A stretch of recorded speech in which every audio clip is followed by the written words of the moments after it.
வணக்கம் புதியுகம் எஃப்எம் ஸ்டேஷன்ல இனியவா இன்று கேட்க ஆரம்பிச்சிருக்கீங்க. வருண் அண்ட் சாமியா கூட காலை வணக்கம். எப்படி இருக்கீங்க? ரொம்ப நல்லா இருக்கேன். நீங்க எப்படி இருக்கீங்க? நல்லா இருக்கேன். ரொம்ப பளிச்சுன்னு இருக்கீங்க. அப்படியா? Thank you. உங்ககிட்ட நான் வந்து ஒரு கேள்வி கேட்க போறேன். கேளுங்க. ஓகே, இப்போ வந்து உங்களுக்கு வந்து கிளாஸ்ல ஒரு ஃப்ரெண்ட் இருக்காங்க. நீங்க காலேஜ் படிக்கும்போது ஒரு ஃப்ரெண்ட் இருந்திருக்காங்க.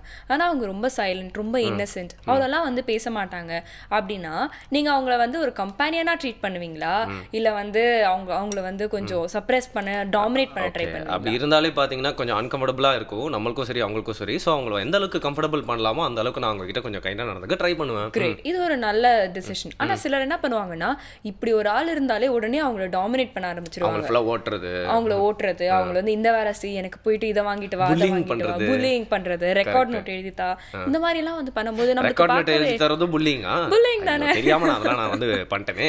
பண்ணிட்டீங்களா? அப்ப நீங்க வந்து ஒரு கெட்ட பையன் கேட்டகரியில வந்துட்டீங்க. பட் ஏன் இதை பத்தி எல்லாம் பேசிட்டு இருக்கீங்க? இல்ல, எதுக்காக இதை நான் வந்து உங்ககிட்ட கேட்டேன்னா, இப்போ அனிமல்ஸ் அவங்களும் பாத்தீங்கன்னா நம்மளுடைய வந்து ஒரு கம்பேனியன் தானே. இப்போ வந்து இயற்கை அப்படிங்கிறது நாமளும் வந்து ஒரு இயற்கையோட ஒரு ப்ராடக்ட் தான். அனிமலும் பார்த்தீங்கன்னா நம்மளோட ஈக்குவலான ஒரு கம்பேனியன். ஆனால் மனுஷன் பார்த்தீங்கன்னா வந்து எனக்கு ஆறறிவு, எல்லாத்தோடையும் நான் வந்து ஒரு சுப்பீரியர் அப்படிங்கிறதால ஒரு சுப்பீரியாரிட்டி, ஒரு லீடர்ஷிப் வரும்போது அது கூட ரெஸ்பான்சிபிலிட்டியும் வரணும். ஆனால் வந்து ஒரு டாமினண்டான ஒரு நேச்சர் வரக்கூடாது இல்லையா? ஆனால் இன்னைக்கு நாம வந்து பார்த்தீங்கன்னா இயற்கையை வந்து டாமினேட் பண்ணிக்கிட்டு இருக்கோம் அப்படிங்கிற மாதிரி தான் வந்து ஒரு பெர்ஸ்பெக்டிவ்ல இன்னைக்கு நம்ம பேச போறோம். இன்னைக்கு என்ன டே அப்படின்னு பார்த்தீங்கன்னா ஜஸ்டிஸ் ஃபார் அனிமல் வீக். இந்த வாரம் முழுக்க அனுசரிக்கிற ஒரு விஷயம் பத்தி இன்னைக்கு நாம பேச போறோம். கிரேட். நம்ம எல்லாருமே வந்து நல்ல ப்ராடக்ட் தான் அப்படிங்கிறத நீங்கள் வந்து வலியுறுத்துறதுக்காக இந்த நாளை பற்றி பேச போகிறோம் அப்படின்னு நீங்கள் சொன்னீங்க. ஸோ இதை பற்றி பேசுறதுக்கு முன்னாடி கொஞ்சம் பொறுமையாக உட்காந்து கேட்கணும் அப்படின்னா எல்லாரோட மைண்டையும் வந்து நம்ம பக்கம் திருப்பணும். ஸோ எல்லாருமே இன்னைக்கு நம்ம ஜஸ்டிஸ் ஃபார் அனிமல் வீக்கை பற்றி தெரிஞ்சதுக்கு முன்னாடி கொஞ்சம் கான்சென்ட்ரேட் பண்ணுங்க, ஒரு முத்திரை கற்றுக்கலாம். புதுயுகம் நேயர்களுக்கு வணக்கம். முத்திரைகள் புது புது அர்த்தங்களை உங்கள் வாழ்வில் வழங்கி கொண்டிருக்கக்கூடிய தொடரில் இன்று நாம் பார்க்க இருப்பது சுக்ரீவ முதிரை. சுக்ரீவ முதிரை மிகவும் உன்னதமான ஒரு முதிரை. ஏறக்குறைய அனைவராலும் மறக்கடிக்கப்பட்ட, மறந்து போன ஒரு முதிரையை மீண்டும் ஒரு முறை வெளியே கொண்டு வந்திருக்கிறோம். இந்த முதிரை சுக்ரீவ முதிரை. இதனுடைய பலன்கள் அப்படின்னு பார்த்திங்கன்னா, முக்கியமாக நாம் இளமையாக இருப்பதற்கு நம்ம உடம்பில் இருக்கக்கூடிய ஒரு சுரப்பி காரணம். அந்த சுரப்பிக்கு பெயர் தைமஸ் சுரப்பி.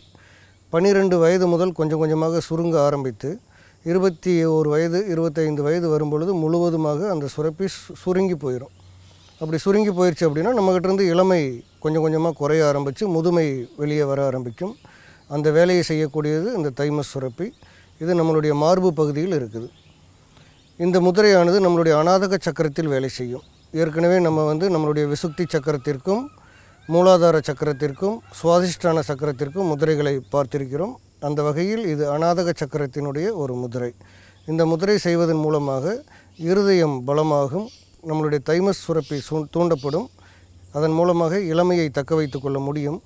25 வயதுக்கு மேல் இருக்கக்கூடிய நபர்கள் இந்த முதிரையை செய்வதன் மூலமாக தைமஸ் சுரப்பியை லேசாக தூண்டிவிட முடியும். அதன் மூலம் நம்மளுடைய இளமை கொஞ்சம் கொஞ்சமாக திரும்புவதற்கு ஒரு வாய்ப்பு ஏற்படும் என்று சித்திர இலக்கியங்களில் குறிப்புகள் இருக்கிறது. அந்த முதிரை அருமையான சுக்ரீவ முதிரை இப்பொழுது உங்களுக்காக எப்படி செய்கிறதுன்னு பாருங்கள். இது இளமையை தக்க வைத்து கொள்ள உதவும் ஒரு அருமையான முதிரை.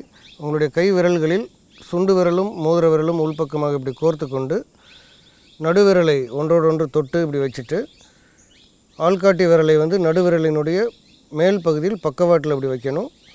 பெருவிரலை கொண்டு வந்து இப்படி இந்த நடுவிரலினுடைய பக்கவாட்டில் அப்படி உள்பக்கமாக இப்படி தொட்டு இந்த மாதிரி வச்சுருக்கணும். இந்த முதிரைக்கு பெயர் சுக்ரீவ முதிரை. இந்த மாதிரி முதிரைகள் நம்ம ரகசிய முதிரைகளை செய்யும் பொழுது அமர்ந்த நிலையில் செய்ய வேண்டும், நடந்து கொண்டு செய்யக்கூடாது. அதுவும் பெரும்பாலும் அநாதக சக்கரத்தினுடைய முதிரைகளை செய்யும் பொழுது அதிகாலை வேளையில் செய்தால் அதிகமான பலன்கள் கிடைக்கும். இந்த முதிரை செய்வதன் மூலமாக நமது உடம்பில் இருக்கக்கூடிய நாளமில்லா சுரப்பியான தைமஸ் சுரப்பியை தூண்டக்கூடிய ஒரு வேலையை செய்ய முடியும். தைமஸ் சுரப்பி தூண்டப்பட்டாலே நமக்கு வந்து இளமையாக இருக்க முடியும். ஏனென்றால் எப்போவுமே நம்ம இளமையாக சிறு வயதாக இருக்கும் பொழுது பெரியவர்கள் போல் வாழ ஆசைப்படுவோம். பெரியவராக ஆகும் பொழுது முடிந்த அளவுக்கு இளமையாக காட்டிக்கொள்வதற்கு நாம் மிகவும் விருப்பப்படுவோம். அந்த மாதிரியான எண்ணம் உள்ளவர்களுக்கும் இளமையாக இருக்க வேண்டும் என்று விரும்புபவர்களுக்கும் இந்த முதிரை ஒரு வரப்பிரசாதம். ஆண்கள் பெண்கள் இருபாலருக்குமே இது பலன் தரக்கூடிய ஒன்று. இந்த முதிரை செய்வதன் மூலமாக நம்மளுடைய ஸ்கின் டோன் என்று சொல்லக்கூடிய அந்த தோல் சுருக்கங்களை, தோல் நிறங்களை சீராக வைத்துக்கொள்ள முடியும், அல்லது தோல் சுருக்கம் இல்லாமல் மாற்றி அமைக்க முடியும். இந்த முதிரை எப்படி செய்வது என்பது மீண்டும் ஒரு முறை கவனியுங்கள். உங்களுடைய தைமஸ் சுரப்பியை தூண்டக்கூடிய இந்த முதிரை செய்வது எளிது, ஆனால் கொஞ்சம் கவனமாக குறிப்பிடித்தால்தான் எளியது, அல்லாவிட்டால் புரிவதே சிரமமாக இருக்கும். உங்களுடைய சுண்டு விரல் மற்றும் மோதிர விரல் நுனிகளை இப்படி தொட்டுக்கொண்டு நடுவிரலின் நுனியையும் இப்படி தொட்டுக்கொள்ள வேண்டும். உள்ளங்கையை மூடி வைத்து கொள்ள வேண்டும். ஆள்காட்டி விரலை கொண்டு வந்து நடுவிரலினுடைய பின்பகுதியில், அந்த கோட்டுக்கு நேராக பின்பகுதியில் அப்படி தொடணும். பெருவிரலை கொஞ்சம் இறக்கி 2 பெருவிரலையும் சேர்த்து இப்படி தொட வேண்டும். இந்த முதிரை சுக்ரீவ முதிரை. இதில் வந்து பார்த்திங்கன்னா 3 கண் இருப்பது போல் உங்களுக்கு தோன்ற வேண்டும். நடுவில் இருக்கக்கூடிய ஒரு கண்ணும் 2 பக்கவாட்டிலும் 2 கண்களுமாக 3 கண் உள்ள முதிரை போல் இது தெரிய வேண்டும். சரிங்களா? இப்படி வச்சுக்கணும். இதே அநாதக சக்கரத்து பக்கத்தில் இந்த முதிரையை இப்படி வச்சுக்கணும். இந்த மாதிரி வச்சிட்டோம்னா அதிகமான பலன் தரும். இப்படிப்பட்ட ரகசியங்களை எல்லாம் உங்களுக்கு சொல்லிக் கொடுத்து கொண்டிருக்கிறோம். தவறாமல் குறிப்பிடுத்து கொள்ளுங்கள். அதை நீங்களும் பயன்படுத்துங்கள், மற்றவர்களுக்கும் கற்றுக் கொடுங்கள். இந்த முதிரைகளை போல பல முதிரைகளை தொடர்ந்து உங்களுக்கு கொண்டு வந்து சேர்க்கிறோம். தினம்தோறும் ஒரு முதிரையை கற்றுக்கொள்வோம். திகட்டாத நல்வாழ்வை பெற்று வாழ்ந்திட சிறப்புறுவோம் என்று கூறி மீண்டும் சந்திப்போம். நன்றி, வணக்கம். வழக்கம் போல் நம்ம இனியவை நிகழ்ச்சியில் வந்து முத்திரை கற்றுக்கிட்டா வந்து கான்சன்ட்ரேஷன் வரும், அதுக்கப்புறம் இல்லாமல் ஸ்ட்ரெஸ் எல்லாம் போகும்னு சொல்லிட்டு நிறையா வாட்டி நம்ம மென்ஷன் பண்ணியிருக்கோம். ஸோ இந்த ஸ்ட்ரெஸ் போகிறதுக்கு இன்னொரு காரணமாக இருக்கிறது உங்கள் வீட்டில் இருக்க பெட்டாக கூட இருக்கலாம். அப்படி உங்களுக்கு தெரியல அப்படின்னா 1 நாள் 2 நாள் உங்கள் பெட்டை விட்டு பிரிஞ்சிருங்க. ஒரு பெரிய லேக் அண்ட் லைஃப்பை வந்து நீங்கள் பார்ப்பீங்க. கரெக்டாக வந்து சொன்னீங்க. அது வந்து பெட்ஸ் வளர்க்குறவங்களுக்கு, பெட்ஸே நான் வளர்த்ததில்லை, எனக்கு ஆனால் வந்து ரொம்ப ஸ்ட்ரெஸ்ஃபுல்லான ஒரு லைஃப்பில் நான் இருக்கேன், ஆனால் என்னால் வந்து பெருசாக கேர் பண்ணிக்க முடியாது, இப்படி நிறைய கண்டிஷன்ஸோட சிலர் வந்து கேட்பாங்க. நான் என்ன சொல்லுவேன்னா, ஓகே ரொம்ப சிம்பிளாக பார்த்தீங்கன்னா வந்து வீட்டில் ஒரு ஃபிஷ் டேங்க் வைங்க. அந்த ஃபிஷ் டேங்க்ல ஒரு 2 ஃபிஷ் இருந்தால் கூட போதும். ரொம்ப டென்ஷனாக இருக்கும் போதோ ரொம்ப ஸ்ட்ரெஸ்டாக இருக்கும் போதோ ஒரு 5 நிமிஷம் அந்த ஃபிஷ் டேங்க் முன்னாடி உட்காந்துட்டு அந்த ஃபிஷ்ஷை பார்த்தாலே போதும். நம்மளோட அந்த டென்ஷன் லெவல் பார்த்தீங்கன்னா அப்படியே ரொம்ப கிராஜுவலாக கம்மியாகும். நீங்கள் சொல்கிறது எனக்கு ரொம்ப பிடிச்சிருக்கு. எனக்கு ஃபிஷ் டேங்க் ஃபிஷ்ஷும் வாங்கி தரீங்களா? வாங்கி தரணும்னா ஒரு சின்ன பிரேக் நீங்கள் வந்து விடணும். ஓகே ஓகே விட்டுடலாம். புதிய எஃப்எம் ஸ்டேஷனில் இது இனியவை இன்று.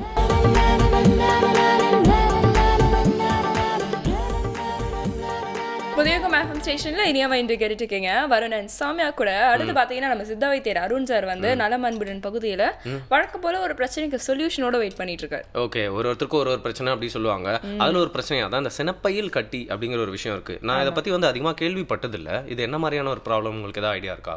எனக்கும் பெருசா வந்து ஐடியா இல்லை. ஆனா ஓவரியில ஏற்படுற ஒரு சின்ன கட்டி, அதை பத்தி தான் வந்து இன்னைக்கு பேச போறாருன்னு நினைக்கிறேன். இந்த மாதிரி காம்ப்ளிகேட்டடான விஷயங்கள் கூட வந்து சித்த வைத்தியத்துல வந்து தீர்வு இருக்கு அப்படிங்கறத தெரிஞ்சுக்கிறதுக்கே ரொம்ப அதிசயமா இருக்கும், நல்லாவும் இருக்கு. தீர்வு என்ன அப்படிங்கறத பார்க்கலாம்.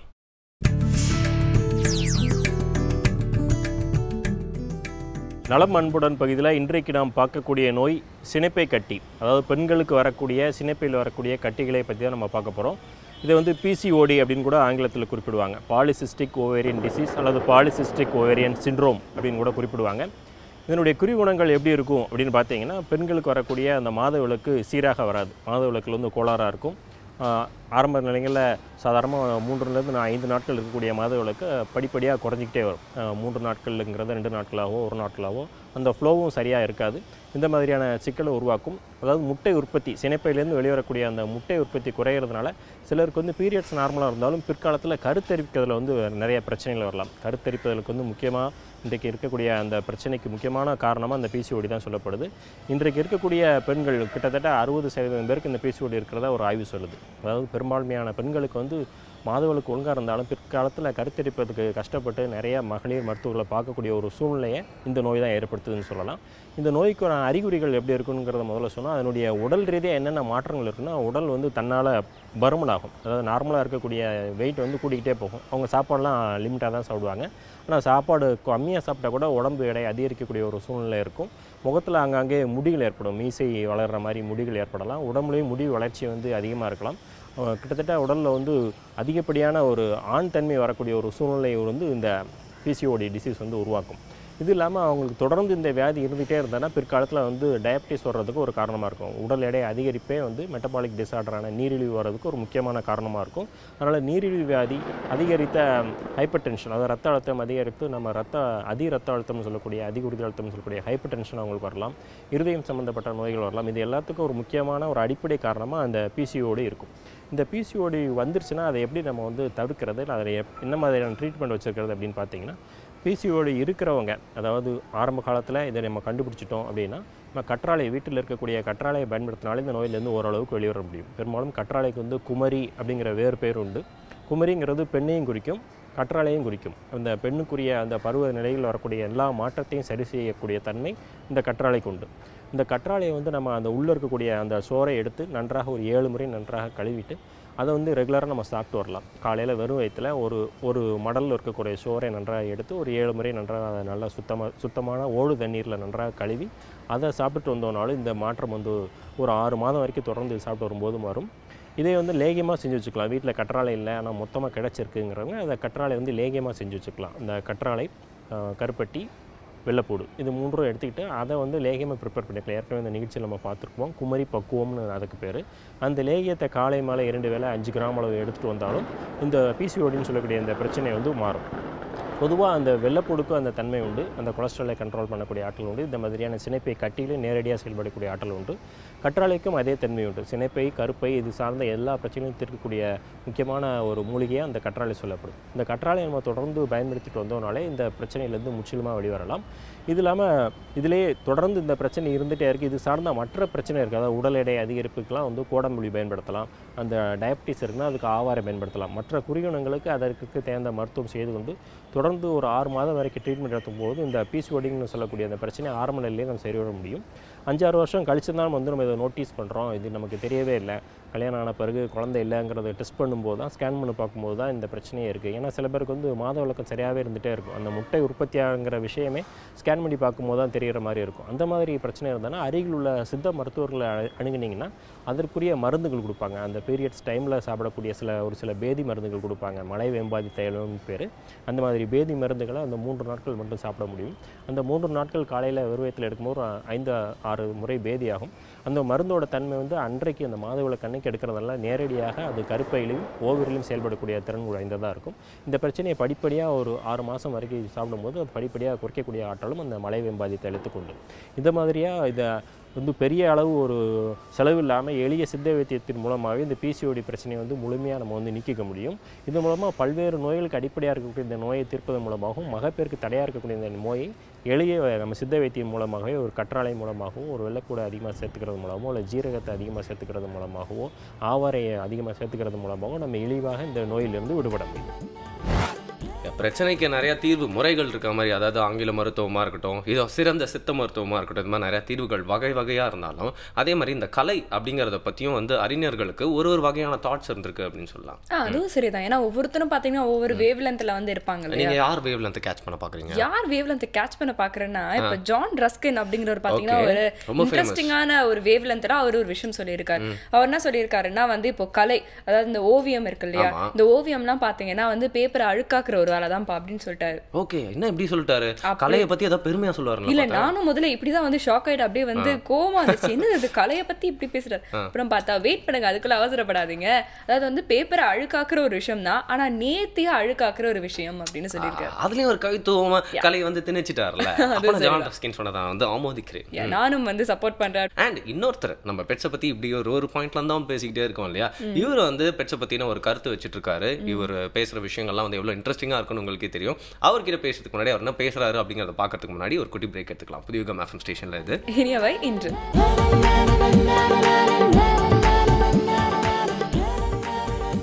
Welcome back again. புதிய யுகம் எஃப்எம் ஸ்டேஷன்ல இனியவா இந்த நிகழ்ச்சியை கேட்டு என்ஜாய் பண்ணிருக்கீங்க. இந்த காலை வேளையில உங்ககிட்ட பேசிட்டு இருக்கிறது உங்களோட பெஸ்ட் ஃப்ரெண்ட்ஸான வருண் அண்ட் சௌமியா. இப்போ அடுத்து வந்து பாத்தீங்கன்னா நீங்க ஏற்கனவே வந்து குட்டி இன்ட்ரோ கொடுத்துட்டீங்க. இரேன் பிசர் வர போறாரு. உள்ளுவதெல்லாம் பகுதியில பாத்தீங்கன்னா இன்னைக்கு வந்து நம்ம அனிமல்ஸ் பத்தி பேசுறோம், விலங்குகள் பத்தி பேசுறோம் இல்லையா. அவர் பாத்தீங்கன்னா உயிரினங்கள் வந்து இந்த சமுதாயத்துக்கு என்னெல்லாம் செய்யறாங்க அப்படிங்கிற ஒரு டாபிக்ல வந்து பேச போறாரு. ஒரு இன்ட்ரெஸ்டிங்கான ஒரு டாபிக். கண்டிப்பாங்க. ஏன்னா இந்த டாபிக்கோட பேர் படிச்சோன்னே எனக்கு ஒரு சீன் தான் ஞாபகம் வந்துச்சு. என்னோட ஃப்ரெண்டு அதாவது பாத்தீங்கன்னா வந்து பேச்சுலர்ஸ் தனியா தங்கியிருக்காங்க. அவங்க வீட்டுல எவ்வளவு குப்பைகள் இருக்குன்னு சொல்லிட்டு உங்களுக்கே தெரியும். அப்போ வந்து நாங்கள் அவருடைய ஸ்வீட் சாப்பிட்டு பார்த்தீங்கன்னா நிறைய விஷயங்கள் வந்து கீழே சிந்திருச்சு. நீங்கள் நம்ப மாட்டீங்க, ஒரு ½ hour கழிச்சு பார்த்தா அந்த ஸ்வீட்ஸ்லாம் இல்லவே இல்லை. ஏன்னா அந்த பிளாக் ஹேண்ட்ஸ்லாம் இருக்காங்கல்ல, அவங்களாம் வந்து ஃபுல்லாக எல்லாத்தையும் க்ளீன் பண்ணிட்டு அவங்களோட ஸ்டோரேஜில் எடுத்து எல்லாத்தையும் வச்சுட்டாங்க. ஸோ இது வந்து பார்த்தீங்கன்னா ஒரு சாதாரண ப்ராசஸ், நம்ம நிறைய வாட்டி பார்த்துருப்போம். பட் நம்ம சமூகத்தில் அவங்க வந்து எவ்வளோ பெரிய ஒரு பார்ட் வச்சிருக்காங்க அப்படிங்கிறது தெரியுது. அதே மாதிரி இந்த டாக்ஸாக இருக்கட்டும், இப்போ புதுசாக ஒரு ஆள் வந்து தெருக்குள்ளே வந்தால் கத்துறதா இருக்கட்டும், அதே மாதிரி நம்ம போடுற சாப்பாடுலாம் சாப்பிட்டு நம்ம கிட்ட வந்து ரொம்ப அன்பாக இருக்கிறதாகட்டும், அண்ட் நம்மளை வந்து ஒரு மாதிரி சேஃப்டியாக வச்சுக்கிறதாகட்டும், அது மாதிரி ஒரு சமூகத்தில் வந்து அவங்களுக்கு ஒரு பங்கு இருக்கு அப்படிங்கிற மாதிரி இருக்கு அதெல்லாம் பார்க்குறது. ஆமா, எப்பயுமே பார்த்தீங்கன்னா வந்து நேச்சர் வந்து ஒரு சைக்கிள்ல வந்து இயங்கிட்டே இருக்கு அப்படின்னு வந்து சொல்லலாம். நாம தான் எங்கேயோ நடுவில் அந்த சைக்கிள் வந்து அப்பப்போ கொஞ்சம் வந்து டிஸ்டர்ப் பண்ணிக்கிட்டே சைக்கிளை இருக்கோம். பஞ்சராக்க வச்சிட்டோம். சைக்கிளை பஞ்சராக்கி வச்சுட்டு இருக்கோம். ஆனா வந்து இந்த ஒரு சைக்கிள் இந்த சமூகத்துக்கு பாத்தீங்கன்னா வந்து விலங்குகள் உயிரினங்கள் வந்து என்ன மாதிரியான ஒரு கான்ட்ரிபியூஷன் பண்ணிட்டு இருக்காங்க அப்படிங்கிற ஒரு டாபிக்ல பேச போறாரு. பார்க்கலாம்.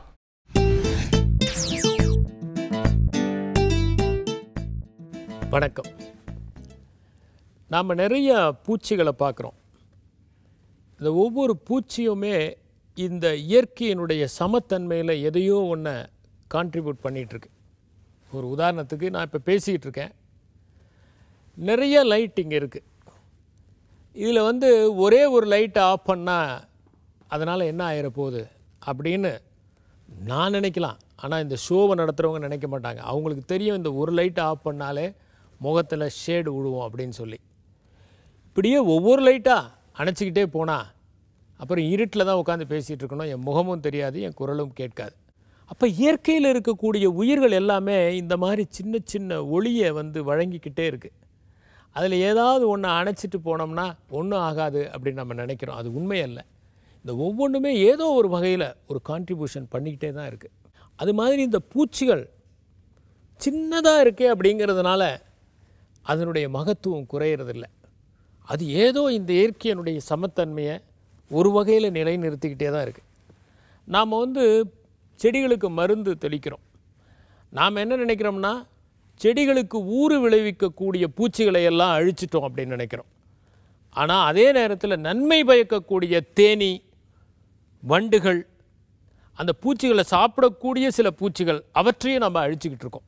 நான் ஒரு நாள் ஒரு கிராமத்துக்கு போய் அமர்ந்திருந்த போது திடீர்னு நைட்டில் பார்த்தீங்கன்னா ஒரு ஃபயர் ஒர்க் மாதிரி ஒரு 50-60 மின்மினி பூச்சி அப்படியே பறந்தது. அதை பார்க்கும்போது எனக்கு அவ்வளவு அழகாக இருந்தது. அது அப்படியே ஒரு வெளிச்சத்தை ஏற்படுத்தி அது அங்கேயும் இங்கேயும் பறந்தபோது பார்த்திங்கன்னா இயற்கை வந்து எவ்வளவு அழகாக வந்து ஒளியோடு கண்ணாமூச்சி ஆடுகிறது அப்படின்னு நான் நினச்சேன். அவ்வளவு அழகான காட்சி. நகரத்தில் வந்து நம்ம மின்மினி பூச்சி அதிகமாக பார்க்க முடியறதில்ல. கிராமத்துக்கு போனீங்கன்னா அதுவும் மின்சாரம் இல்லாமல் ஒரு ஒரு தருணத்தில் அப்படி பார்த்தீங்கன்னா வானத்தில் அந்த மின்மினி பூச்சிகள் நடத்தக்கூடிய அந்த விளையாட்டு இருக்குது பாருங்கள், அற்புதமான ஒரு விளையாட்டு. அதுக்கப்புறம் எனக்கு மின்மினி பூச்சியில் ஒரு ஆசை வந்தது. இதை பற்றி யாராவது பேசியிருக்காங்களா அப்படின்னு பார்த்தா ஒருத்தர் மின்மினி பூச்சியில் நிறைய ஆராய்ச்சி பண்ண ஒரு அம்மையார் வந்து பேசிக்கிட்டு இருந்திருக்காங்க. அவங்க சொல்கிறாங்க மின்மினி பூச்சியில் மட்டுமே 2000 வெரைட்டி இருக்குங்கிறாங்க. நாம் என்னென்ன மின்மினி பூச்சினா ஒன்று நினைக்கிறோம், அதில் 2000 வெரைட்டி இருக்குது. இந்த மின்மினி பூச்சியெல்லாம் வந்து வண்டு இனத்தை சார்ந்தது. உலகத்திலே அதிகமான பூச்சிகள் இருக்கக்கூடிய ஒன்று என்னென்னா வண்டு இனம் தான். அதுக்கு பேர் கோலியோப்டிரான்னு பேர். இந்த பேரெல்லாம் லாட்டின் நேம். இதுக்கெல்லாம் பின்னாடி ஒரு காரணம் இருக்குது. ஒரு உதாரணத்துக்கு ஈசல் எடுத்துட்டிங்கன்னா ஐசோப்டிராங்கிற ஃபேமிலிம்பாங்க. என்னென்னா எல்லா பூச்சிகளுக்குமே மேல் ரெக்கை வந்து பெருசாக இருக்கும், கீழ் ரெக்கை சின்னதாக இருக்கும். ஆனால் வந்து 2 ரெக்கையும் ஒரே மாதிரி இருக்கிறது ஈசலுக்கு தான். அதனால் ஐசோனா ஒரே மாதிரி, டீரானா ரெக்கை. அந்த வண்டுகள்லாம் வந்து கோலியோப்டிராங்கிற ஒரு ஃபேமிலி. கோலியோனா ஷெல்லுன்னு அர்த்தம். இந்த வண்டு இனத்தை சார்ந்தது இது அப்படின்னு பார்த்திங்கன்னா ரெக்கையை வச்சு தான் அவங்க பூச்சிகளை பிரிச்சுருக்காங்க. அதிக பூச்சிகள் இருக்கிறதே வண்டு இனம் தான். இந்த ஃபயர் ஃப்ளை பார்த்திங்கன்னா அது ஒரு கெமிக்கலை உற்பத்தி பண்ணுது. அதனுடைய உடம்பில் கடைசி பகுதியில் ஒரு கெமிக்கலை உற்பத்தி பண்ணுது. அந்த கெமிக்கல் வந்து காற்றில் பட்டு ஆக்சிடைஸ் ஆகும்போது தான் அந்த வெளிச்சம் வருது. அந்த வெளிச்சம் வந்து அந்த கெமிக்கல் காற்றோடு மோதி ஏற்படுகிற ஒரு ஆக்சிடைசேஷன் ப்ராசஸ், ஒரு கெமிக்கல் ப்ராசஸ், பயோகெமிக்கல் ப்ராசஸ். லூசிஃபரே அப்படிங்கிற அந்த கெமிக்கல், இதெல்லாம் இது பயோலூமினன்ஸ் பேர். தனக்கான வெளிச்சத்தை அது தானே உற்பத்தி பண்ணிக்குது. அப்படி ஒரு ஃபயர் ஃப்ளை பறக்கும் போது எதுக்காக இந்த வெளிச்சத்தை ஏற்படுத்துதுன்னா ஆண் வந்து ஒரு பெண்ணுக்கு ஒரு சமிஞ்சை கொடுக்குது. அப்போ அதே இனத்தை சார்ந்த இன்னொரு பெண் வந்து அதை பார்த்துட்டு இரண்டும் கலப்பதற்காகத்தான் இந்த சமிஞ்சை. அது வந்து அந்த லைட்டை யூஸ் பண்ணி பெண்களை அட்ராக்ட் பண்ணுது, பெண் பூச்சியை அட்ராக்ட் பண்ணுது. அப்படி அட்ராக்ட் பண்ணும்போது இந்த பெண் எப்படி அட்ராக்ட் ஆகுது? முதல்ல வந்து தன்னை ப்ரொடெக்ட் பண்ணிக்கிறதுக்கு தான் ஒரு ஆர்கானிசம் நினைக்கும். இந்த பூச்சி இந்த லைட்டை இப்படி ப்ரொடியூஸ் பண்ணோடனே அது கொத்தி தின்னலான்னு வரக்கூடிய இரவு பறவைகள் இருக்குது பாருங்கள், அதெல்லாம் இந்த வெளிச்சத்தை பார்த்தோன்னே அப்படி பயந்து ஒரு நிமிஷம் நிற்கும் போது அது பறந்து போயிடும். இப்போ பல்லி எப்படி வாழை உதிர்க்குது, பல்லி என்ன பண்ணுதுன்னா ஏதாவது பிடிக்க வரும்போது வாழை உதுக்கும். அந்த வாழை துடிக்கிறத பார்த்தோடனே ஒரு நிமிஷம் அந்த பிடிக்க வந்தது இப்படி யோசிக்கும் போது தப்பிச்சு ஓடிடும். அது மாதிரி இந்த வெளிச்சத்தை பார்த்து ஒரு நிமிஷம் அதை கொத்தி தின்னலான்னு வந்த அந்த ஆர்கானிசம் வந்து அது பறவையாக இருக்கலாம் அல்லது வேறு ஏதாவது இருக்கலாம், அதை அப்படி திகைக்கும் போது இது தப்பிச்சு ஓடிடும். இப்போ ஆண் பூச்சி வந்து அதிக நேரம், எந்த ஆண் பூச்சி அதிக நேரம் வெளிச்சத்தை உற்பத்தி செய்தோ அதை தான் அந்த பெண் பூச்சி அக்செப்ட் பண்ணுதான். அப்படி தான் இதனுடைய இந்த கூடுதல் நடந்து அந்த இனம் விருத்தி அடையுது. ஒரு மின்மணி பூச்சியில் எவ்வளோ தகவல் பாருங்கள். இது மாதிரி இயற்கையில் நிறைய தகவல்கள். ஒரு சிலந்தைன்னு எடுத்துட்டிங்கன்னா அதில் எவ்வளவோ தகவல். ஒரு சிலந்தைனா நம்ம நினைக்கிற மாதிரி இல்லை, அது 7 விதமான சில்கை ப்ரொடியூஸ் பண்ணது. அதில் கிட்டத்தட்ட ஒரு 40,000 சிலந்தைகள் இருக்குது. இது மாதிரி ஒவ்வொரு பூச்சி ஒவ்வொரு பறவை எடுத்தாலும் அதில் ஆயிரக்கணக்கான தகவல்கள் இருக்குது. அதில் 25 வருஷம் 30 வருஷம் ஒருத்தர் ரிசர்ச் பண்ணி சிலதை கண்டுபிடிக்கிறாங்க. இதெல்லாம் இருக்கிறதுனால தான் இந்த இயற்கை இவ்வளவு அழகாக இருக்குது. ஆனால் நாம் எதையாவது ஒன்று இயற்கையில் பாதிப்பு ஏற்படுத்துகிற மாதிரி செஞ்சால் அது என்ன பண்ணுன்னா இயற்கையினுடைய சமத்தன்மையை கெடுத்துரும். அப்புறம் கொஞ்ச நாள் கழித்து பார்த்தா மின்மினி பூச்சிகள் இல்லாத உலகம். அப்போ மின்மினி பூச்சிகள் இல்லாத உலகம்னா என்ன? ஒளி இல்லாத உலகம். அதே மாதிரி பறவைகள் 10,000 விதமான பறவைகள் இருக்குது. இந்த பறவைகள் இல்லாமல் போனால் என்ன ஆகும்? காலையில் நம்ம கேட்கிற அந்த இனிமையான பாடல்கள் இல்லாத ஒரு உலகம். அதனால் இயற்கை எல்லாவற்றையும் உரிய விதத்தில் படைத்து காத்து வருகிறது. நம்மால் முடிந்ததெல்லாம் அதை சேதப்படுத்தாமல் இருப்பது தான். ஏனென்றால் நம்மால் செய்ய முடியாது சேதப்படுத்தாமலாவது இருக்கலாம், ஆக்க முடியாவது அழிக்காமலாவது இருக்கலாம், உண்டாக்க முடியாது ஊறு விளைவிக்காமலாவது இருக்கலாம். நன்றி, வணக்கம். இரேன்பு சார் சொன்னதை கேட்டதுலேருந்து ஒரு விஷயம் வந்து தெளிவாக புரியுது. இப்போ எல்லா உயிரினங்களுமே மனுஷனை தவிர சமூகத்துக்கு ஏதோ ஒரு விஷயத்த வந்து ஏதாவது ஒரு கான்ட்ரிபியூஷன் பண்ணிக்கிட்டே இருக்கு, ரொட்டீனா. சரி, ஆனா மனுஷன் மட்டும்தான் சமூகத்தை தவிர மிச்சம் எல்லாத்துக்கும் வந்து அவனோட பர்சனலான விஷயத்துக்கு மட்டும்தான் கான்ட்ரிபியூஷன் பண்ணிட்டே இருக்கான். ஸோ சைஸ் டசன்ட் மேட்டர் இல்லையா? ஒரு குட்டி உயிரமாக இருந்தாலும் பெரிய உயிரமாக இருந்தாலும் அவங்களோட கான்ட்ரிபியூஷன்றது இருக்கு. இவ்வளோ பெரிய ஃபோனில் சின்ன ஒரு சிப் இல்லைனா வேலைக்கு ஆக மாட்டேங்குது. அதே மாதிரி தான், சும்மா எக்ஸாம்பிளுக்கு சொன்னேன். ஓகே ஓகே, இருந்தாலும் வந்து ஒரு கரெக்டான எக்ஸாம்பிள் தான். இப்போ அடுத்து பார்த்தீங்கன்னா வந்து நீங்க மட்டும் தான் எக்ஸாம்பிள் சொல்றீங்க, நான் எனக்கு எவ்வளோ எக்ஸாம்பிள் சொல்ல போறேன் பாருங்க அப்படின்னு சொல்லி நம்ம கெஸ்ட் வந்திருக்காரு. Okay great. இன்னைக்கு வந்து ஜஸ்டிஸ் ஃபார் அனிமல் வீக் இல்லையா? இதை பற்றி நம்மளுக்கு வந்து ஏற்கனவே கொஞ்சம் தெரியும். ஏன்னா ஏற்கனவே இந்த பற்றி வந்து நம்ம இனிய வேண்டு ஷோலேயே 2-3 வாட்டி பேசியிருக்கோம். பட் இன்னைக்கு நிறைய புது பிரச்சனைகள் பற்றி புது கேள்விகள்லாம் கூட நிறைய வெயிட் பண்ணிட்டு இருக்கு. கெஸ்ட் கிட்ட பேசலாம் ஒரு குட்டி பிரேக் அப்புறமா. புதிய FM ஸ்டேஷன்ல இது இனிய வை இன்ட்ரோ.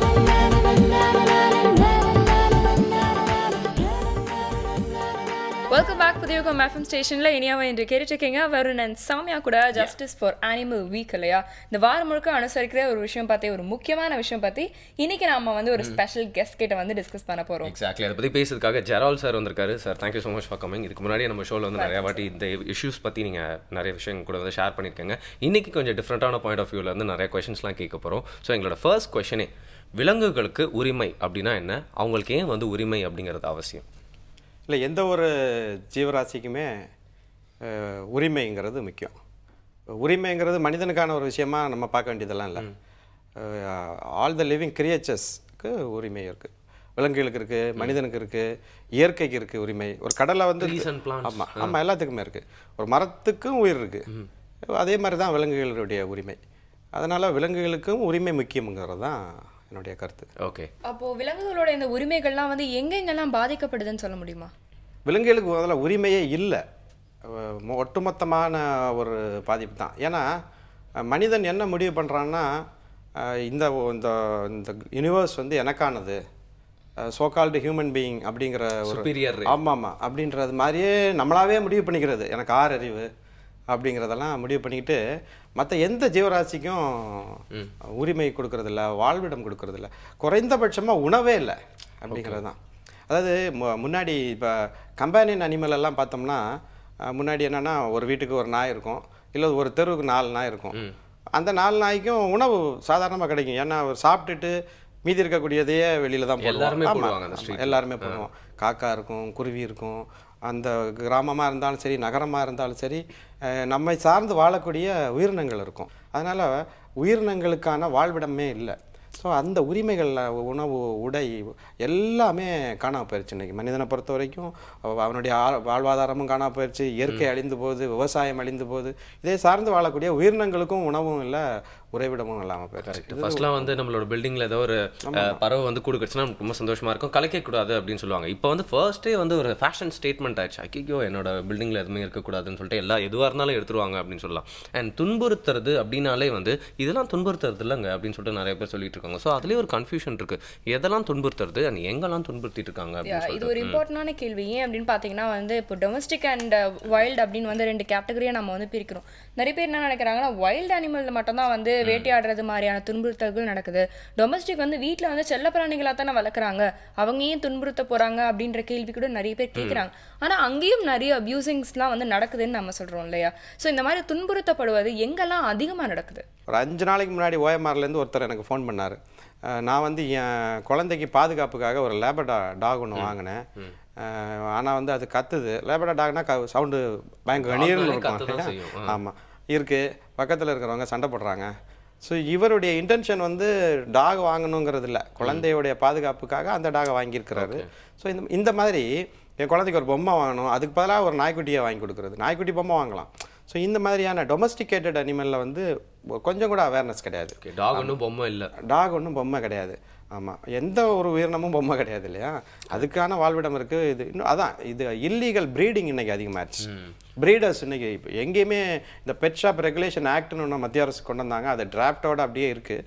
அது இந்த வருஷம் இல்லை அடுத்த வருஷம் பார்லிமெண்ட்டில் ஆக்டிவேட் பண்ணுவாங்கன்னு நினைக்கிறேன். வந்துச்சுன்னா இன்னும் கொஞ்சம் ரெகுலேட் பண்ணலாம் அப்படிங்கிறதான். ஓகே, ஆமாம். அண்ட் இதுலேயே பார்த்தீங்கன்னா நிறையா டேர்ம்ஸ்லாம் இருக்குது சார். இப்போ துன்புறுத்துறது அப்படின்னா அதுலேயே வந்து 2 வகை இருக்குது அப்படின்னு சொல்கிறாங்க. ஸோ அதை தான் புரிஞ்சுக்கிறதுக்கு கொஞ்சம் டிஃபிகல்ட்டாக இருக்குது. ஒன்று வந்து அனிமல் அபியூஸ் அப்படிங்கிறாங்க, இன்னொன்று வந்து அனிமல் விக்டிம்ஸ் அப்படிங்கிறாங்க. ஸோ ரெண்டுத்துக்கும் என்ன சார் வித்தியாசம்? அனிமல் அபியூஸ் அப்படிங்கிறது காலையிலேருந்தே கட்டி போடுறது. இவங்க 2 பேரும் ஆஃபீஸில் வேலை பார்ப்பாங்க, இவங்களுக்கு பெட் பண்ணுறதுக்காக ஒரு டாகோ ஒரு கேட், குழந்தைங்கள்லாம் கூட இப்போ கட்டி போடுறாங்க. ஆமாம், குழந்தைங்களை கூட கட்டி போடுறாங்க கூட பார்க்கலாம். இப்போ கட்டி போட்டு போவாங்க. அது காலையிலேருந்து சாயங்காலம் வரைக்கும் ஒரு 2.5 அடி ஒரு செயினில் அங்கேயே உட்காந்துருக்கும். இது ஒரு டைப் ஆஃப் அபியூஸ் தான் இது. இன்னொன்று வந்து என்ன பண்ணுவாங்க, நாய்க்குட்டி வாங்கியிருப்பாங்க. குழந்தையில எல்லா உயிரினங்களும் அழகாக தான் இருக்கும் இல்லையா? அழகுங்கிறது பன்னி குட்டி அழகாக இருக்கும், க்யூட்டாக இருக்கும். நம்ம காக்கா குஞ்சு கூட அழகாக இருக்கும். இந்த மாதிரியான விஷயங்கள்னால அனிமல் வந்து வெளியே அனுப்புகிறாங்க, ரோட்டில் தூக்கி விட்டுறாங்க, எங்கேயாவது ஒரு தூரமாக கொண்டு விட்டு வர்றாங்க. ஸோ இந்த மாதிரியான விஷயங்களில் வந்து அனிமலை வெளியே அனுப்பும்போது அது ஆட்டோமேட்டிக்காக ஒரு விக்டிமாக மாறிடுது, ஒரு ஆர்ஃபன் அனிமலாக அது மாறிடுது அப்படின்னு சொல்லலாம். இப்போ பார்த்தீங்கன்னா பொதுவாக வந்து அவங்கவுங்களுக்குன்னு ஒரு பழக்கம் இருக்கும் சுவாமி. அந்த மிருகம்லாம் வந்து தன்னாக வாழ்ந்துட்டு இருக்கும், விட்டா வந்து அவங்க பாட்டு இண்டிபெண்ட்டாக எப்படியாவது அவங்க வாழ்க்கை அமைச்சிட்டு போயிட்டே இருப்பாங்க. பட் எடுத்து வளர்த்து சும்மா ஒரு பழக்கப்படுத்திட்டு ஒரு சிஸ்டமில் அதுக்கப்புறம் அவங்கள தனியாக விட்டுட்டோம் அப்படின்னா வந்து கைவிட்டா மாதிரி இல்லையா? அவங்களுக்கு லைஃபே ரொம்ப புதுசாக இருக்கும். ஆமாம், இப்போ நிறைய பேர் வந்து பார்த்தீங்கன்னா நீங்கள் சொல்கிற மாதிரி தான். சில பேர் பார்த்தீங்கன்னா உண்மையாகவே வந்து அந்த பெட்டுக்கு ஒரு ஃப்ரீடம் கொடுக்குறாங்க, ஒரு ஸ்பேஸ் கொடுக்குறாங்க, உண்மையாக வந்து ரொம்ப அஃபெக்ஷன் காட்டுறாங்க. ஆனால் சிலர் பார்த்தீங்கன்னா வந்து இப்போ சார் சொல்கிற மாதிரி ஏதோ ஒரு தேவைக்காக மட்டும் அந்த ஒரு பெட்டை வந்து கொஞ்ச நாள் வச்சுட்டு இது வேணாம் அப்படின்னு தோணும் போதோ இல்லை வந்து தொல்லையாக இருக்குன்னு தோணும் போதோ எடுத்துகிட்டு போயிட்டு ரோட்டில் விட்டுட்டு வந்துடுறாங்க. ஸோ இந்த மாதிரியான விஷயங்கள். இது மட்டும் இல்லாமல் பார்த்தீங்கன்னா இப்போ நிறைய பேர் வந்து ஊசி போட்டு அந்த பேபி ஃபார்ம் பண்ண வந்து ட்ரை பண்ணுறாங்க இந்த டாக்ஸ்க்குலாம். இதனாலே பார்த்தீங்கன்னா நிறைய டாக்ஸ் வந்து ரொம்ப வீக் ஆகுதான். ஸோ இந்த மாதிரி மனுஷங்கள் பார்த்தீங்கன்னா நிறைய விஷயங்கள் வந்து இயற்கைக்கு அப்பாற்பட்டு மட்டும் இல்லை, நிறைய விஷயங்கள் வந்து இந்த மாதிரி செஞ்சுட்டு இருக்கும் போது தான் இதுக்கான சட்டங்கள் பற்றி வந்து நம்ம பேச வேண்டிய நேரம் வந்திருக்கு இல்லையா? இப்போ விலங்குகளோட உரிமைகள் சம்பந்தமான சட்டங்கள் வந்து என்னென்ன இருக்கு, குறிப்பாக டொமஸ்டிகேட்டட் அனிமல்ஸ்க்கு என்னென்ன இருக்குன்னு சொல்லுங்க. இல்லை, இந்தியாவில் மிகப்பெரிய சிக்கல் என்னன்னா ஒரே ஒரு சட்டம் தான். ஒன்று ஐபிசியில் இருக்குது 429, 428 ஒரு விலங்கை கொடுமைப்படுத்தினா என்னங்கிறது. விலங்குகளுக்கான சட்டம்ங்கிறது பிசிஏன்னு சொல்லுவாங்க, prevention of cruelty to animal ஆக்டுங்கிறது. அந்த சட்டத்தில் பெரிய அளவில் தண்டனை இல்லை. இப்போ ஒரு எக்ஸாம்பிளுக்கு கோழியை சைக்கிளில் தலைகளாக தொங்க போட்டு போகிறாங்க, ஒரு 100 கோழியை தொங்க போட்டிருப்பாங்க பார்த்துருக்கீங்களா? பலூனை தொங்க போட்டு, ஆமாம், இந்த சைடு பைக்கில் தொங்க போட்டு ஒரு 70 கிலோமீட்டர் 80 கிலோமீட்டர் ஸ்பீடில் வர போவாங்க. அந்த அந்த அந்த மாதிரியான விஷயம் வந்து ஒரு அஃபென்ஸ் இந்த சட்டத்தில். அதுக்கு எவ்வளவு பனிஷ்மெண்ட்னா 50 ரூபா. 50 ரூபா கட்டுறதுக்கு தயாராக இருப்பாங்க. ஸோ இந்த மாதிரி சட்டம் வந்து இன்னும் கொஞ்சம் நம்ம நாட்டுக்கு ஆனால் ஒரு சட்டமாக இல்லை. 1960 ஆக்ட் வந்து இன்னும் கொஞ்சம் இம்ப்ளிமெண்ட் பண்ணணும். இன்னொன்று என்ஃபோர்ஸ்மெண்ட் வந்து ஒன்றும் பெரிய அளவில் இல்லை. நம்ம காவல்துறையில் இருக்கிறவங்களுக்கு இப்படி ஒரு சட்டம் இருக்கா, ஒரு நாய் அடித்தா கேஸ் போடலாமா? ஆமாம், இல்லை. பார்த்தீங்கன்னா இப்போ ஊட்டியில் புலியை என்ன பண்ணாங்க, சுட்டாங்க. ஊட்டியில் போய் புலி இருக்கக்கூடாதுன்றதை எப்படி சொல்ல முடியும்? ஊட்டியில் இல்லாமல் புலி டீனர் பஸ் ஸ்டாண்டில் வந்து உட்காந்துருக்கோம். புலி காட்டில் இருக்கிறது, ஊட்டிங்கிறது ஒரு காடை வந்து ஆக்கிரமிச்சிட்டோம் நம்ம. நீங்கள் ஒரு 20 வருஷத்துக்கு முன்னாடி இருந்த ஊட்டி இல்லை. இப்போ நீலகிரி வந்து முழுவதுமாக இப்போ ரிசார்ட் சிட்டி மாதிரி ஆயிடுச்சு. அப்போ புலியெல்லாம் எங்கே போகும்? புலியை பாதுகாக்கிறோம் அப்படின்றது சேவ் த டைகர் மிகப்பெரிய ஒரு ப்ராஜெக்டை பண்ணாங்க. அதுக்கு நிறைய டேக்ஸ் எக்ஸம்ஷன்லாம் கொடுத்தாங்க. ஆனால் புலியை வந்து சுடுறாங்க.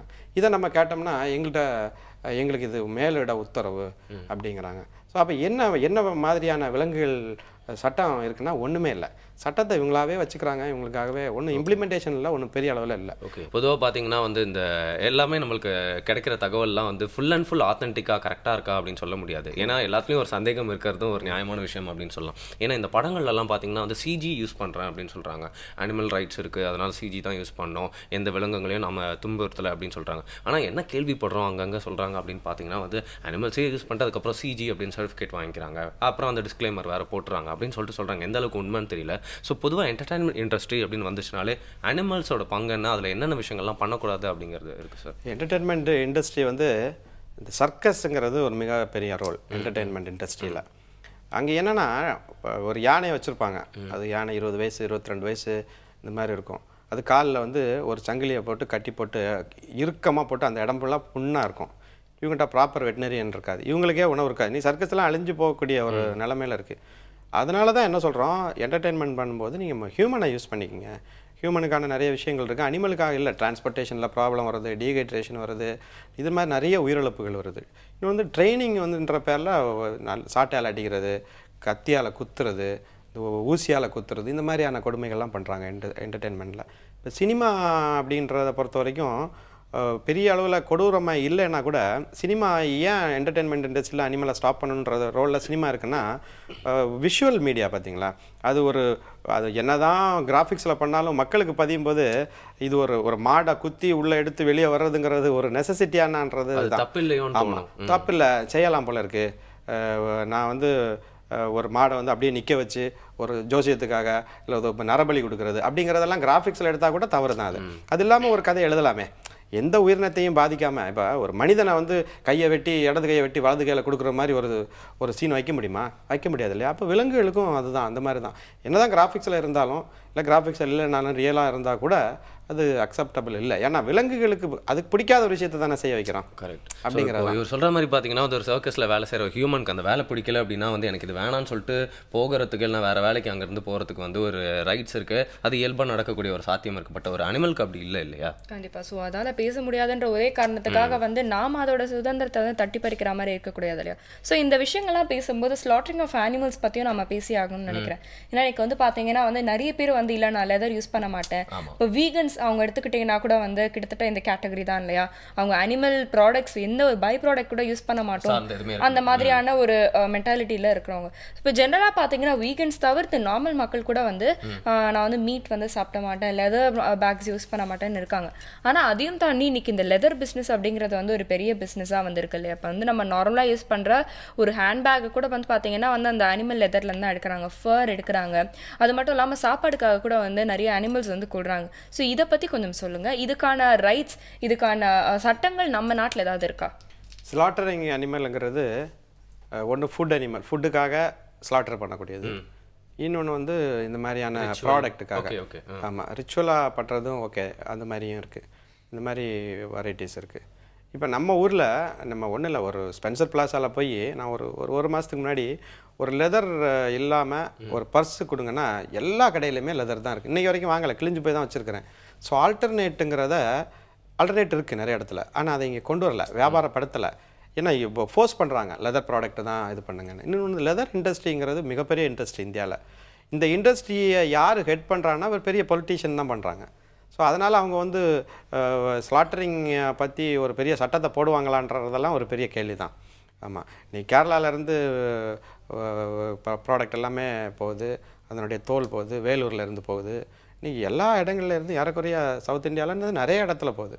ஸோ ஸ்லாட்டரிங் அனிமல் வந்து மிகப்பெரிய கொடுமையான ஒரு விஷயம். நான் ஒரு வீடியோ ஒரு வாரத்துக்கு முன்னாடி கூட ஒரு வீடியோ ஹிடன் கேமராவில் எடுத்திருந்தாங்க. மாடை வந்து பெரிய சுத்தியலால் அடித்து கொல்றாங்க. கேரளா திருவனந்தபுரத்தில் பண்ணியிருந்த ஒரு வீடியோ. எடுத்து அதை அந்த மாதிரி, ஏன்னா அவங்களுக்கு ஒவ்வொன்றா பண்ணுறத விட இது மாதிரி கொஞ்சம் ஈஸி. இன்னொன்று அந்த மாடை பிடிச்சி பண்ணுறதுக்கு அடித்து கொண்டு அது கீழே வந்து அதை ஒரு மாதிரி ஃபெயிண்ட் ஆன அப்புறம் பண்ணுறது, இந்த மாதிரி கொடுமைப்படுத்திங்கிறது கொள்றதுங்கிறது தான். என்ன தான் ஃபுட் அனிமலாக இருந்தாலும் டிக்னிஃபைட் டெத்துங்கிறத நம்ம என்ஃபோர்ஸ் பண்ணுறோம். அதை வந்து ஸ்ட்ரெஸ் பண்ணுறோம், டிக்னிஃபைடாக சாகணும். சாகும்போது கூட இப்போ தூக்கு தண்டனை கைதி கூட ஒரு செகண்டுக்குள்ளே அந்த இதை பண்ணிடணுங்கிறது தான். கொஞ்சம் கொஞ்சமாக கொடுமை எவ்வளோ தான் அவன் கொடூரம்னா இருந்தால் கூட டிக்னிஃபைடாக சாகணுங்கிறத என்ஃபோர்ஸ் பண்ணும்போது அதையும் விலங்கினங்கள்லையும் அதை என்ஃபோர்ஸ் பண்ணணுங்கிறது தான். வருண், இப்போ வந்து ஸ்கூல் படிக்கும் போதெல்லாம் பார்த்தீங்கன்னா அந்த கிளாஸ் லீடர் அலாட் பண்ணுவாங்க இல்லையா? இதில் வந்து சில கிளாஸ் லீடர்ஸ் பார்த்தீங்கன்னா ரொம்ப ரெஸ்பான்சிபிளாக இருப்பாங்க. நம்ம வந்து எல்லாருக்குமே வந்து கரெக்டாக ஈக்குவலாக வந்து இருக்கணும், சரியாக வந்து இது பண்ணணும், சும்மா வந்து நம்மளுக்கு பிடிச்சவங்களுக்கு மட்டும் வந்து மிஸ்கிட்ட மாட்டி விடாமல் அப்படிலாம் பார்ஷலாக பார்க்காம இருக்கணும் அப்படின்வாங்க. சில கிளாஸ் லீடர்ஸ் என்ன பண்ணுவாங்கன்னா, அப்பா நான் தான் கிளாஸ் லீடர், நாட்டுக்கே ராஜா அப்படிங்கிற மாதிரி என்ன பண்ணுவாங்கன்னா எல்லாரையும் போட்டு அடிக்கிறது என்னவோ. அது குறிப்பாக வந்து பார்த்தீங்கன்னா சின்ன வயசுல தான் நிறைய நடக்கும். எல்லாரையும் போட்டு அடிக்கிறது என்னவோ, அவங்களுக்கு பிடிக்காத பசங்க எல்லாம் வேணும்னே இந்த மாதிரி வந்து ஒரு பேட் கிளாஸ் லீடரா தான் வந்து இன்னைக்கு வந்து மனுஷன் வந்து இருக்கான் அப்படின்னு கூட வந்து நம்ம வந்து சொல்லலாம் இல்லையா? பொறுப்பு உடனே கையில கொடுத்து அந்த லீடரா ஆக்கிட்டோம் அப்படின்னா வந்து அந்த பொறுப்பை கரெக்டா ஹேண்டில் பண்ணணும், இல்லைனா லீடர் அப்படிங்கிற தகுதிக்கே வந்து இடம் இல்லாம போயிடும் அப்படின்னு சொல்லலாம். இன்ஃபேக்ட் பாத்தீங்கன்னா ரீசெண்டா நானும் நியூஸ் பேப்பர்ல ஒரு ஆர்டிகல் படிச்சேன். பெரிய தீவிரவாதிகளை பிடிக்கிற அளவுக்கு கமாண்ட் ஒரு ரேஞ்சில் நிறைய பேர் போயிட்டு ஏர்போர்ட்ல வந்து ஒரு பெரிய குரங்கையும் ஒரு குட்டி குரங்கையும் பிடிச்சி கூண்டில் போட்டிருக்காங்க. கேட்டா வந்து அட்டகாசம் செய்து கொண்டிருந்ததான் ஏர்போர்ட்ல, அதனால வந்து ஸ்தம்பித்து போச்சான், அதனால ஏரோப்ளைன்லாம் பறக்க முடியாமல் போயிடுச்சான். அதுங்க பாட்டு அந்த கூண்டுக்குள்ள இருந்து எல்லா போலீஸ்காரங்களையும் வெளில பார்த்துட்டு இருக்கு. அதை பார்த்தா எனக்கு கொஞ்சம் சிரிப்பாக தான் வருது. பட் எனிவே வந்து நம்ம இதெல்லாம் ஏன் பேசிட்டு இருக்கோம் அப்படின்னா வந்து அனிமல்ஸை நம்ம வந்து ஒரே ஆங்கிளில் பார்க்காம அவங்களும் அது உயிர் தான், அவங்களுக்கு நிறைய ரைட்ஸ்லாம் நம்ம கொடுத்து அவங்களுக்கு மரியாதை கொடுக்கணும், அவங்க மேலே அன்பு செலுத்தணும் அப்படிங்கிறத பற்றி வலியுறுத்துற மாதிரி நிறைய கொஸ்டின்ஸ்லாம் ஆன்சர் பண்ணிட்டு இருக்காங்க. ஒரு குட்டி பிரேக் போயிட்டு வந்து இன்னும் நிறைய கொஸ்டின்ஸ் இருக்கு, கேட்கலாம். புதிய எஃப்எம் ஸ்டேஷன்ல இது இனியவை இன்று.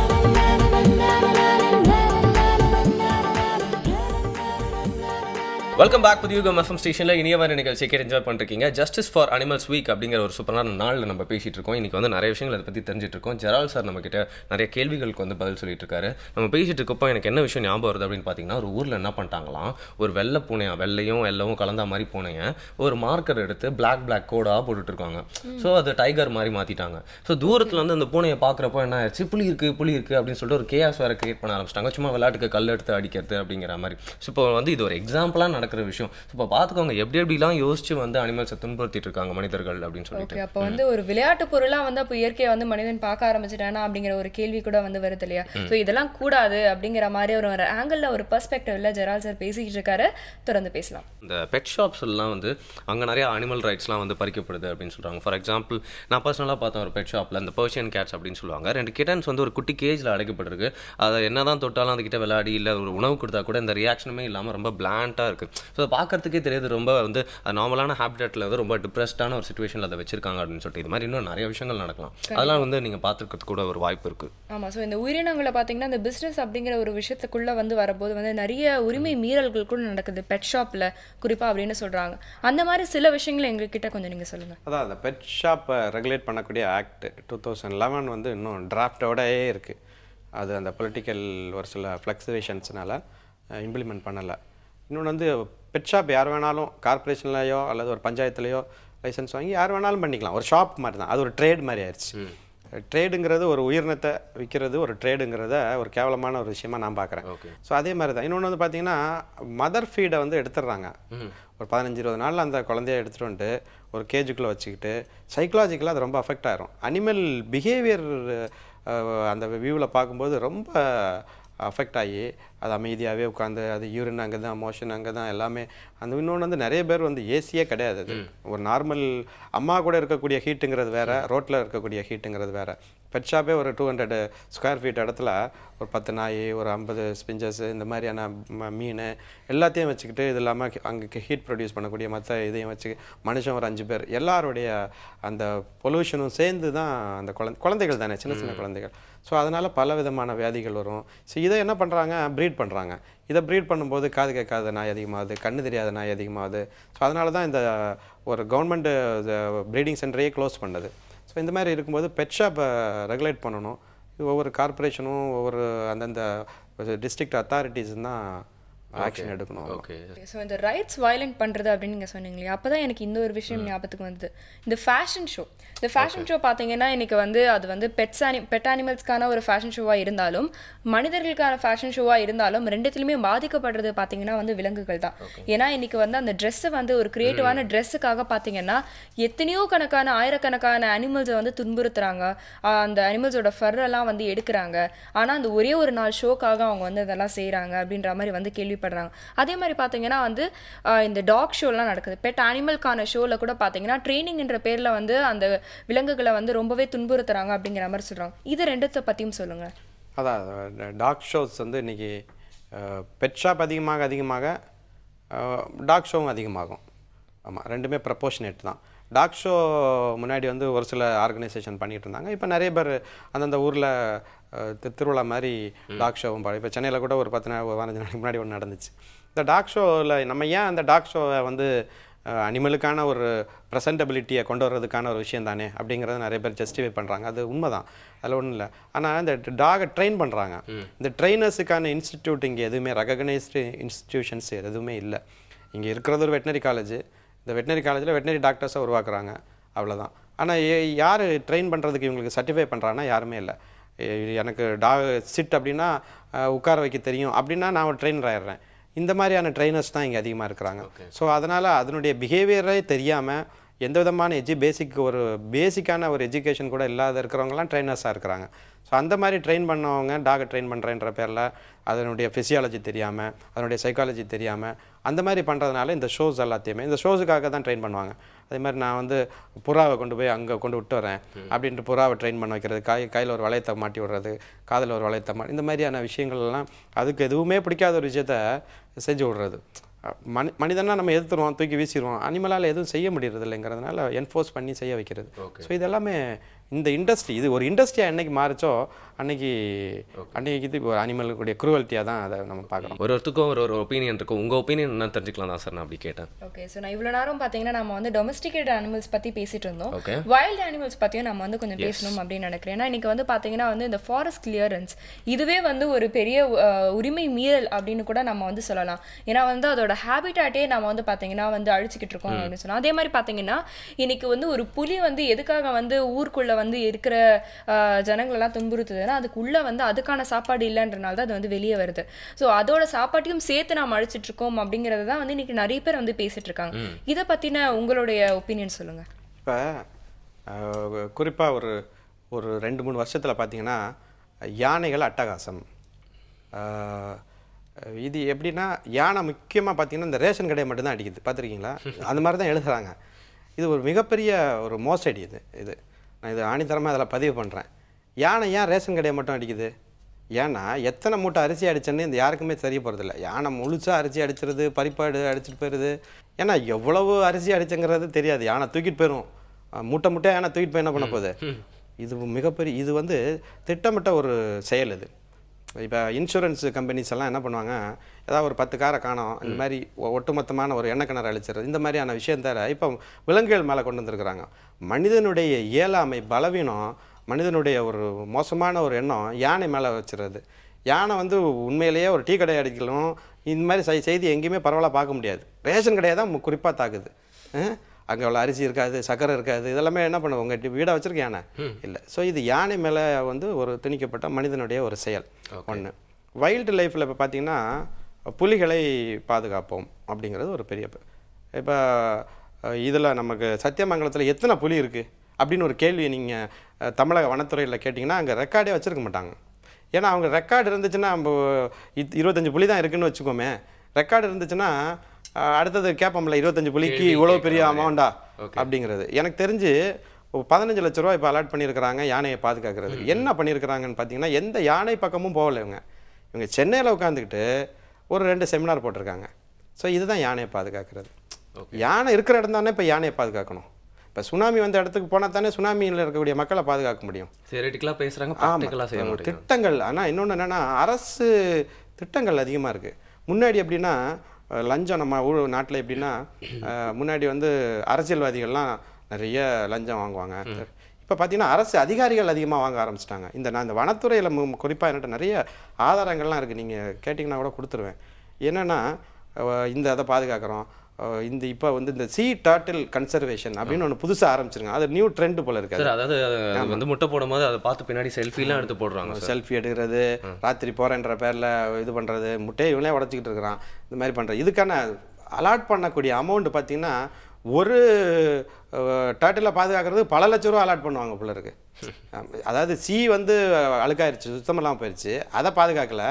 அந்த டர்ட்டில் பாதுகாக்கிறங்கிற பேரில் எல்லா ப்ராஜெக்ட்டும் பேப்பரில் தான் இருக்குது. ஸோ இந்த மாதிரி வைல்டு லைஃப் இன்னொன்று வந்து இப்போ நம்ம ஜூவில் போனீங்கன்னா, சென்னையை பொறுத்த வரைக்கும் ஜூவில் போனீங்கன்னா எங்கே பார்த்தாலும் தார் ரோடும் சிமெண்ட் ரோடும் போட்டிருக்காங்க. எப்படி ஒரு ஜூங்கிறது இயற்கையால் இருக்கணும்.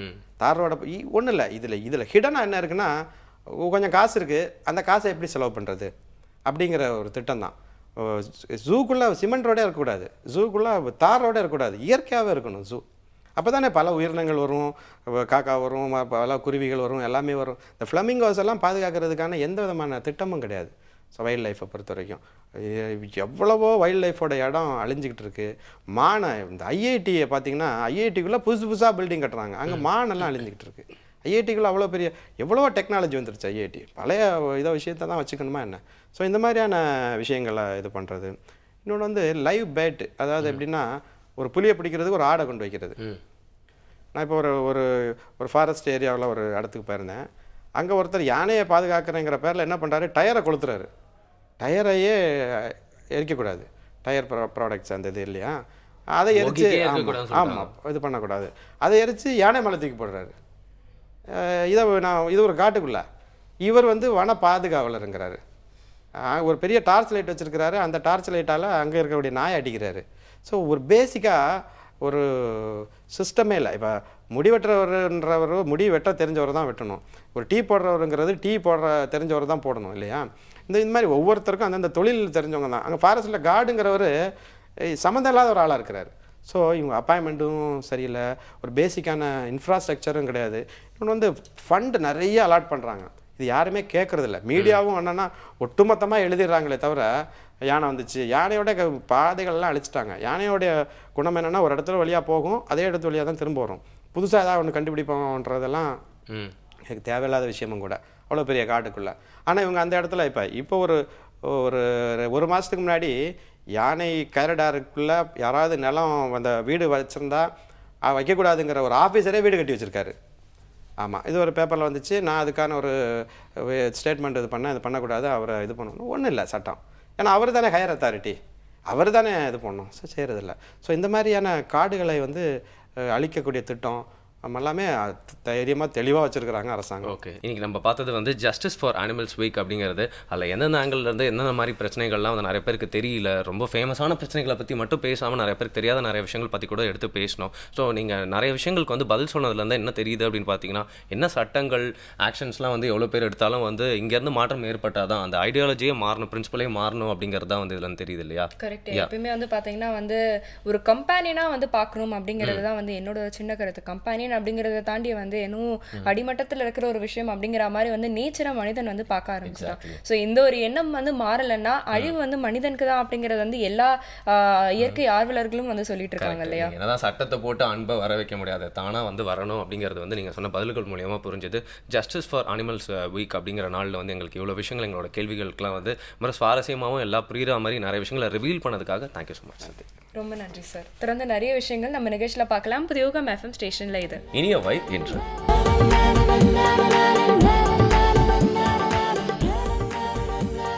Welcome back again. புதியுகம் FM ஸ்டேஷன் அந்த காலை வேலையில் கேட்டு என்ஜாய் பண்ணுறது இனியா என்ன நிகழ்ச்சி. வரும் நான் சுவாமியா கூட நெக்ஸ்ட் வந்து பார்த்தீங்கன்னா வந்து அரசேந்திரன் சார் வரப்போறாருன்னு தெரியும். எதை பற்றி பேச போறாருன்னு இன்னைக்கு நான் தான் சொல்லுவேன். ஏன் நீங்க தான் சொல்லுவேன் அப்படின்னு நடப்பிடிக்கிறீங்க? கண்டிப்பாக சொல்லுவேன். சுற்றி பற்றி பார்த்தேன் எது அழகான விஷயமா இருக்கு அப்படின்னு சொல்லிட்டு. ஆனால் வந்து உங்களை வச்சுட்டு நான் மற்ற விஷயத்தெல்லாம் ஏன் சுற்றி கித்தி பார்த்தேன் அப்படின்னே தெரியல. இல்லை, நீங்கள் ஒன்றும் ஆரம்பத்தில் கேட்ட ஃபிஷ் டேங்க் நான் வாங்கி கொடுத்துட்றேன், அதுக்காக இப்படி ஐஸ்லாம் வைக்க வேண்டாம். ஐஸ்லாம் வைக்கல, இது உண்மை, ஃபேக்ட், நம்புங்க. அழகின் உருவமா நீங்க உட்காந்துட்டு இருக்கீங்க இங்க. ஓகே, பட் அதுக்கும் வந்து அரசேந்திரன் சார் பேச போறதுக்கும் என்ன சம்பந்தம்? என்ன சம்பந்தம் இருக்குன்னு இப்படி கேட்டுட்டீங்க. எது அழகு, உங்களோட புன்னகையா இல்ல வந்து வெறும் நகையா? இந்த மாதிரி வந்து நிறைய விஷயங்கள் வந்து டிபேட்டபிளா கூட இருக்கலாம். பட் வந்து அரசேந்திரன் சார் எது அழகு இல்ல புன்னகை அப்படிங்கிற மாதிரி ஏதோ ஒரு டிஃப்ரெண்டான விஷயத்தை இன்னைக்கு வந்து ஒரு டாபிக்கா எடுத்து பேச போறாரு மட்டும் எனக்கு தெரியும். ஆக மொத்தம் உங்களுக்கே இன்னும் தெளிவா தெரியல. அழகான விஷயங்கள் கொஞ்சம் கன்ஃபியூசிங்கா தான் இருக்கும். சோ நீங்க இந்த கன்ஃபியூஷன்ல இருங்க. சார் என்ன சொல்றாரு நான் கேட்டு வந்துடுறேன். பார்க்கலாம். வாழ்க்கையில் எல்லாருக்குமே தேவையான ஒரு விஷயம் மகிழ்ச்சி, சந்தோஷம், சிரிப்பு அப்படிங்கிறது தான். இன்றைக்கி ஐயா கிட்ட கேட்க போகிற கேள்வி தான். ஐயா, இந்த சிரிப்பு அப்படிங்கிற வார்த்தை வந்து நம்ம வந்து இலக்கியத்தில் சொல்லும்போது நகை அப்படின்னு சொல்கிறோம். அந்த நகையை வந்து என்னதான் நம்ம நகைச்சுவாய் பேசி பெண்களை சிரிக்க வச்சா கூட புன்னகை கொடுத்தா மட்டும்தான் அவங்களுக்கு புன்னகையே வருது. இந்த சிரிப்பு அப்படிங்கிற வார்த்தை எப்படி வந்தது? ஏன் அதை நகைன்னு சொல்கிறோம்? அதுக்கான வேர்ச்சொல், வரலாறு.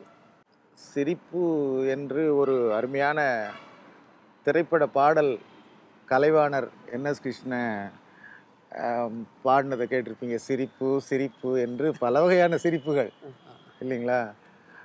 அந்த சிரிப்புங்கிறது ஒரு பொது சொல். அதை இலக்கியங்களில் நகை என்று சொல்வார்கள், புன்னகை என்று சொல்வார்கள். இந்த நகை என்ற சொல் விளங்கி தோன்றுதல் என்று பொருள். அதுக்கு விளங்கி தோன்றுதல், நகுதல் என்றால் விளங்கி தோன்றுதல். இப்போ பல்ல பார்த்து சிரிச்சோம்னா, சிரிக்கும் பொழுது பல் வெளிச்சம் அப்படி வருது பார்த்தீங்களா?